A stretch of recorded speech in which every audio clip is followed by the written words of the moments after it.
Hi, my name is Luke Westcoat, and my historical figure I've chosen to speak on today is Rene Laennec.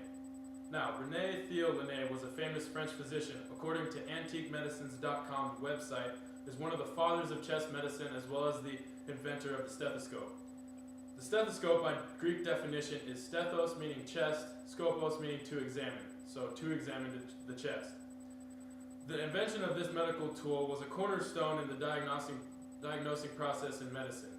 It has revolutionized medicine today and is still one of the most widely used medical diagnosing tools used throughout all fields of medicine.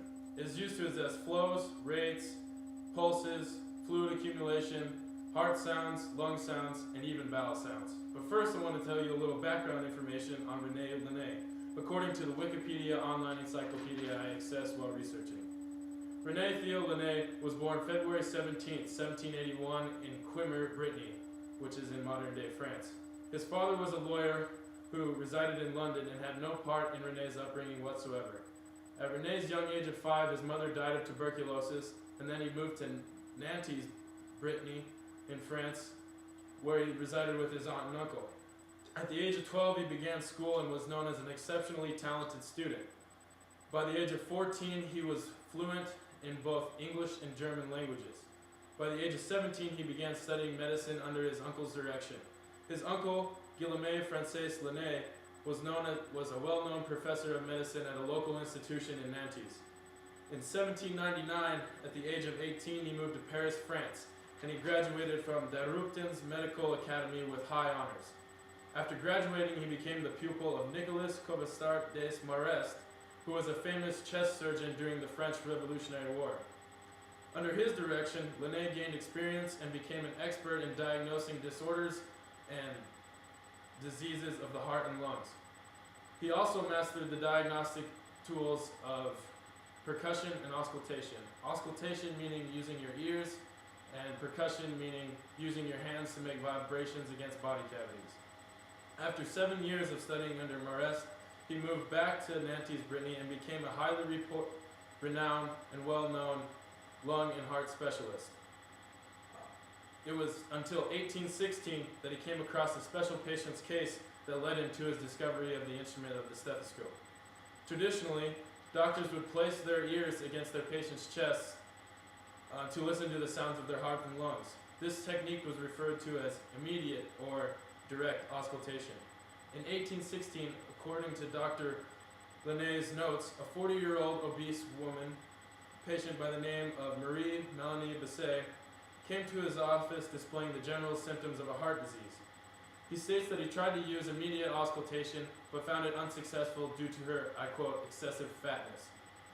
He also mentioned that he felt like he was violating her privacy, and also felt like that he was extremely embarrassed while he tried to listen through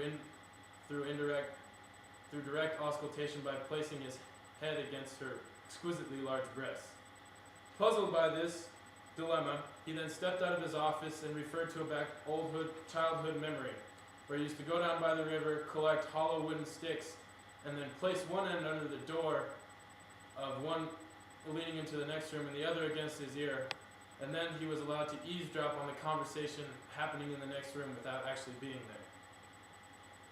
Quickly thinking without no rivers and hollow sticks easily accessible, he then rolled 24 pieces of paper up and taped them together, leaving about a 3/8 inch gap down the center.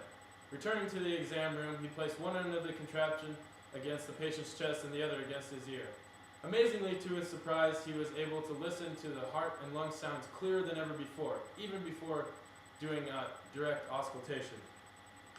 This, little did he know, this was the birth of a new technique called mediate or indirect auscultation.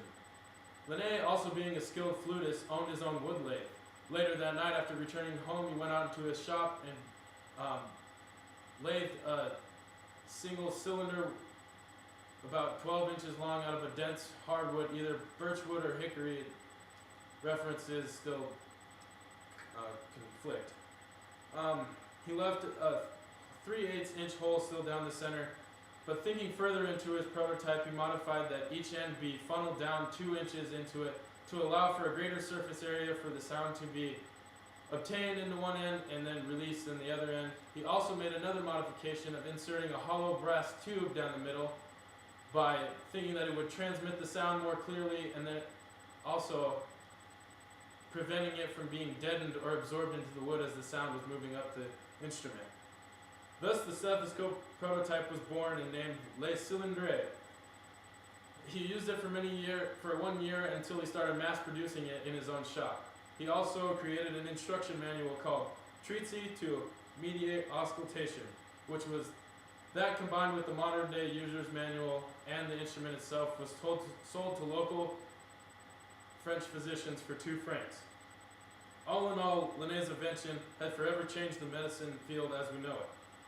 Laennec shortly died 10 years after inventing his stethoscope in 1826.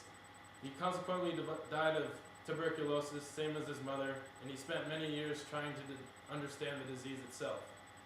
It's safe to say that the diagnostic tool of the stethoscope is one of the most widely used tools across all fields of medicine today. For example, it's used in cardiology, pulmonology, neurology, and even gastroenterology, just to name a few. It is one day my dream to develop some kind of tool that is effective in medicine, the world of medicine, and impact it the way that Laennec has. Thank you. Cheers.